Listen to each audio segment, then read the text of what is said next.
Hey everybody, this is Skip from Catharzine, home of Catharsis Magazine blog and Catharsis Books and Vinyl.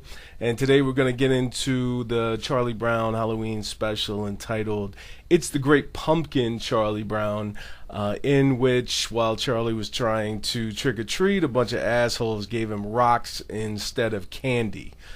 Today's video is brought to you by Bamboo 92 FM, listener-supported community radio in Charlotte, North Carolina. Click the link in the description to subscribe. So this particular episode in the Peanuts and Charlie Brown saga is based on the central timeline of Linus and Sally waiting in a pumpkin patch for the great pumpkin while all the other kids go trick-or-treating, or most of the other kids. But what everyone remembers about it, and what everyone for some reason accepted without question, is the fact that Charlie Brown goes trick-or-treating all night with the other kids, and instead of getting candy, people give him rocks. So he ends up at the end of the night with a bag full of rocks. So several things about that. Number one, I don't know who these people are, but first off, who has loose rocks just sitting around in their house? That's the obvious question. The second obvious question would be, why would you give a rock to a child on Halloween, which is pretty irresponsible, not to mention a complete dick move, because hi, Charlie's a child. And again, let's say you don't have a bunch of rocks at your house. Let's say that was just the one. Maybe you were using it to prop a door open. And now, because you gave it to Charlie, you succeeded in making a kid feel like shit, and you have to go find another rock. Way to go, asshole. Now, I know some people are thinking, oh, you know, you're overthinking it. It's just a cartoon. It's supposed to have comedic value. And all of that is true, except there is a deeper meaning and metaphor to Charlie getting a bag of rocks, and I think we all realize that. So for now, let's look past the obviously shitty act of giving rocks to children, and let's focus on the apparent motive for doing so, which is Charlie's costume, which he made himself, by the way, is mowed down and tore up because he cut a bunch of holes in it because he's not good with scissors. Here's a news flash. Children aren't supposed to be good with scissors. That's why the scissors we give them are so dull. If you know a child who is great using scissors, they are either a design prodigy or a budding psychopath. Charlie did the best he could under the circumstances. Yes, his costume was mank and busted, but who the hell are you to judge what people's costumes look like? No one else's costumes seem to be particularly creative or inventive, but they got candy instead of rocks. All Lucy did was put on a mask and a hat, and she was the one talking the most shit. Look at Pigpen. He's filthy, and he got candy. Not only did people not give him rocks, they didn't call Child Protective Services to say, hey, there's a filthy child running around whose parents don't seem to mind the fact that he doesn't bathe and probably has impetigo and ringworm and will infect the other children, but he's good with scissors, so I guess we'll give him a pass. Now, this may seem like an overreaction to some people because they don't see the deeper meaning in these things, and I do apologize again for dunking on Pigpen for probably having scabies, but that's not his fault. That's shitty parenting. Now, I understand perfectly well what the character of Charlie Brown is all about.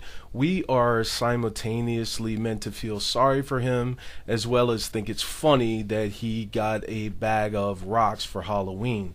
But now that I'm a little bit older and I can look at things objectively, I realize that Gen X, as well as some baby boomers, have not only for almost 60 years just acquiesced to what we know the deeper meaning of this cartoon is, as well as reinforce or in some cases even validate that subtextual metaphor. So when I look at the cartoon today, I get frustrated because I'm thinking to myself, well, why does Charlie always take this shit lying down? But then I think to myself, all of these episodes in the Peanuts that relate to Charlie Brown have a deeper meaning. They have a subtextual metaphor, and that metaphor is often hidden in the context of Charlie's actions and reactions to the world around him. But the rock metaphor is basically this: it's conformity. Charlie is given rocks instead of candy, either because his costume is seen as either substandard, or it's unique, or it's different, and in truth, it's all those things. The other children's costumes were all basic and average and mediocre, and they were rewarded with a treat. So not only did Charlie not get a treat, he didn't even get anything edible. I mean, think about the things they could have given Charlie. They could have given him fruit or canned goods or just stuff around the house they didn't want. No, it took effort to give him a rock. They intentionally wanted him to have a rock, and it was because Charlie's costume was different. We're being told on an unconscious level, both as adults and children, that if we are below average for whatever reason, or seen as too unique, or too original, or too individualistic, that we're going to have to deal with getting rocks from assholes pretty much all our lives. Much more so than someone whose intent is to be as average as possible, which is most people. So we therefore have to develop a stronger character, which Charlie does. Think about all the adventures and shenanigans that Charlie got into as a child. I mean, he lets out the occasional ugh every once in a while, but he stays pretty level-headed and pragmatic. I mean, he doesn't act out. He doesn't really get into fights. He doesn't steal things. I mean, he might lose his temper every once in a while, but he takes everything else in stride. And that is part of that subtextual metaphor. That's what we are meant to understand. People do Charlie any kind of way, but he bounces back. He never gets in anybody's face. He doesn't roll up on people arbitrarily, and he keeps his feelings for the most part in check. Now, getting rocks on Halloween would seem to be a pretty traumatic event for a child, but he kind of rolls with it. I mean, he knows his costume is tore up, and even later at the Halloween party, everybody's giving him shit. He gets a little upset, but still doesn't go over the top. You know, he maintains his cool for the most part. But that's why we all dig Charlie the most. Even though someone is always trying to F with him, he manages to carry on with his life and not get too bent out of shape in the long run, which tells our unconscious mind and our unconscious thought process that we can overcome childhood trauma, which is, I'm sure, a lot worse than anything Charlie had to go through. And that's the point. They can't show anything graphic happening to children in the Peanuts, so we therefore pick up on that subtextual metaphor. One last interesting point about the whole trick-or-treating and bag of rocks thing.